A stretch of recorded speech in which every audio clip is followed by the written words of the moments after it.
pour créer une entreprise sanitaire, surtout le cabinet médical, la clinique et la polyclinique, ce n'est pas une chose aisée. Donc c'est pour ça que d'abord, le fait même que nous-mêmes nous existons en association, c'est un résultat. Donc il y a trois grandes étapes clés qu'il faut avoir. D'abord, quand on veut, il faut d'abord se rapprocher des structures qui peuvent vous permettre de comprendre le processus. Et là, à la date d'aujourd'hui, vous avez deux grands acteurs. Vous avez au niveau de notre ministère de tutelle, le ministère de la Santé, on a une direction, c'est la direction du secteur privé de santé.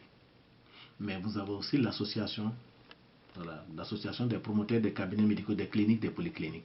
Et tous les jours, nous recevons des confrères qui nous appellent ou qui viennent, soit ici, donc pour voir comment, et voilà mon projet, comment on fait.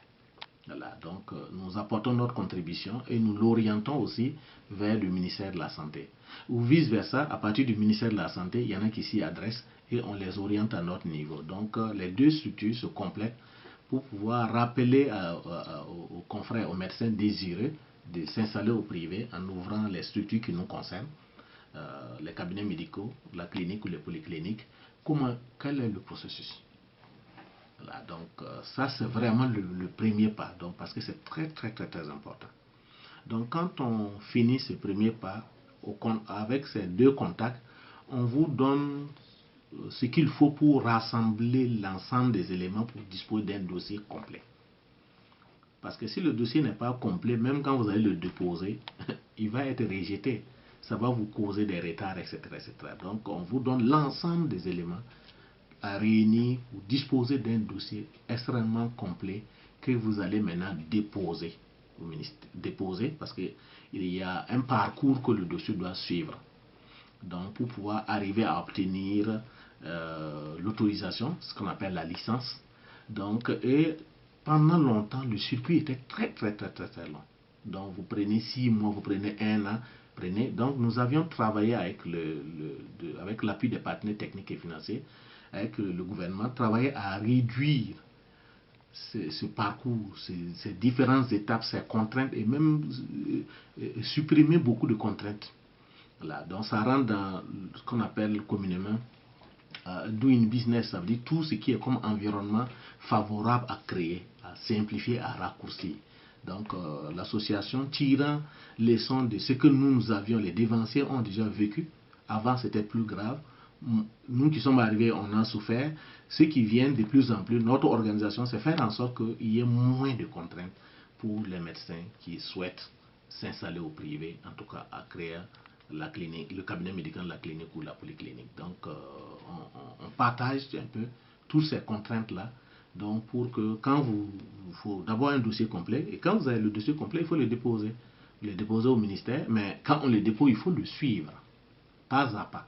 Voilà, parce que le dossier va passer différents circuits. Donc, vous voyez, on le dépose dans le district parce qu'on se propose d'accompagner le ministère en proposant un site. Je vous ai parlé qu'il y a la carte sanitaire.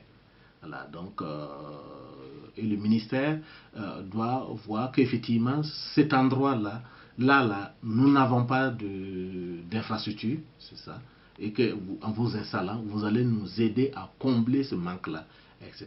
Donc vous proposez un site, et votre dossier va aller d'abord commencer par le médecin-chef du district, de la zone dont vous voulez, du site dont vous voulez. Après lui maintenant, il va envoyer à la mairie concernée.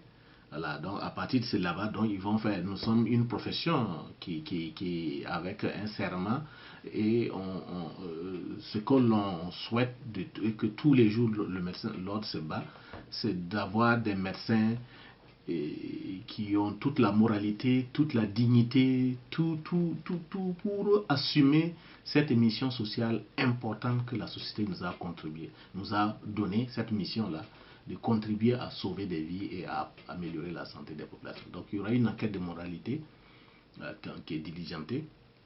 Donc après, il va poursuivre donc pour aller au niveau de la région.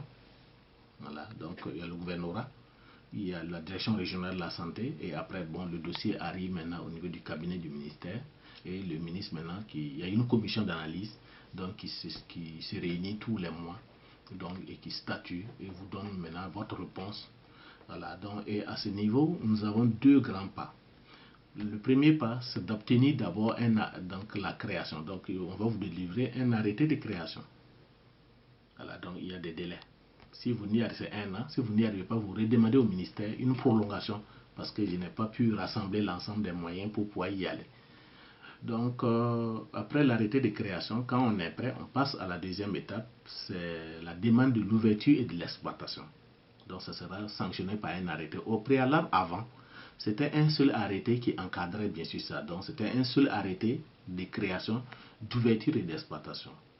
Mais vu qu'il y avait pas mal de contraintes, le ministère en innovant, a décidé de séparer ces deux étapes-là par des arrêtés différents. La création qui est à part et puis aussi l'ouverture et l'exploitation bien sûr qui est à part. Donc quand vous avez maintenant l'ouverture et l'exploitation, pour qu'un Burkinabé vienne rentrer dans le cabinet médical, la clinique ou la polyclinique, il faut au préalable une inspection de l'inspection technique des services de santé qui vous donne donc il y a un document, voilà, donc soit qu'il est provisoire, voilà, donc qui autorise qu'effectivement, parce qu'il y a des normes, il faut respecter les normes en infrastructure, en personnel, en équipement, effectivement, toutes les conditions doivent être réunies pour qu'il y ait la qualité et la sécurité et que les Burkinabés peuvent venir se soigner là-dedans. Donc, quand on a ça, nous pouvons commencer à exercer tous les jours. Donc, vous voyez, donc c'est un parcours long de combattants, un parcours qui était très très très long,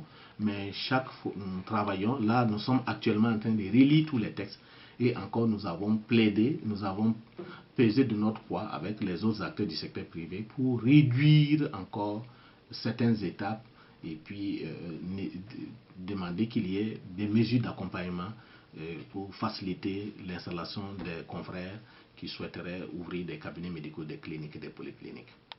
Donc voilà un peu ce que c'est que l'entreprise sanitaire. Donc comment on crée les différentes étapes, etc. etc. Donc, mais dans tout ça, on aura des obligations. Hein. Voilà, donc, parce que comme nous apportons une contribution, donc le ministère de la Santé prend des engagements. Nous aussi, en ouvrant, nous avons des obligations. Transmettre les données, respecter la déontologie, l'éthique, donc la nomenclature, la tarification, mettre le malade au centre les usagers au centre de notre intervention. En tout cas, nous investir de notre mission qui est celle de sauver des vies tous les jours. Donc voilà un peu. Et avec l'ensemble des autres acteurs, nous devrons développer et mettre en œuvre la politique sanitaire donc, tous les jours pour faire en sorte que les Burkinabés aient une bonne santé et participer au développement de ce pays. Mais il y a une insuffisance au niveau du ministère de la Santé que nous travaillons vivement à corriger parce que notre ministère de tutelle devrait disposer à temps réel de l'ensemble des sites au Burkina où le ministère souhaiterait qu'un établissement soit créé, ouvert et exploité, qu'il soit public ou privé. À la date d'aujourd'hui, ce n'est pas encore une réalité. Donc, nous travaillons vivement avec le ministère pour pouvoir arriver à faire cela, de telle sorte que quand un confrère arrive, il souhaite s'installer, il suffit seulement de lui indiquer, il a son site, il propose son site, mais on peut lui montrer les autres sites qui existent. Donc, pour lui permettre d'avoir un libre choix et d'être vraiment à l'aise pour pouvoir ouvrir son établissement, parce que le souhait, c'est de faire reculer tous les déserts médicaux et faire en sorte que tous les Burkinabés aient accès à des médecins. Donc pour résoudre les problèmes de santé, les préoccupations, donc qui tous les jours deviennent divers et se complexifient tous les jours. Donc les problèmes de santé changent, évoluent, se complexifient et il est de bon ton d'avoir de plus en plus des médecins qui, aux côtés des autres professionnels de santé, doivent les prendre en charge correctement pour qu'il y ait plus de santé.